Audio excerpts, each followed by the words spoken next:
আমি এবং ধামি একটি নির্বাচন হয়েছে, বাংলাদেশের নির্বাচনী ব্যবস্থাকে একদম ভেঙে দিয়েছিল বন্ধুগণ। জুলাই বিপ্লব আমরা সংগঠিত করেছিলাম, আমাদেরকে এই বিপ্লব নিয়ে আসার জন্য দীর্ঘ 17টি বৎসর তিলে তিলে আমাদেরকে অপেক্ষা করতে হয়েছে।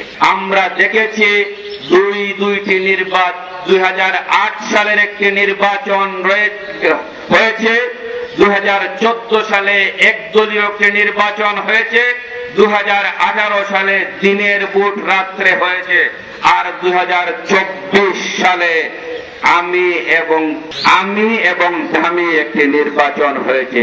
বাংলাদেশের নির্বাচনী ব্যবস্থাকে একদম ভেঙে দিয়েছিল বন্ধুগণ। একজন কর্মী হিসাবে, দেশনায়ক জনাব তারেক রহমানের একজন কর্মী হিসাবে আমি দিরাই এবং সাল্লার মানুষের খেদমত করার সুযোগ চাই বন্ধুগণ।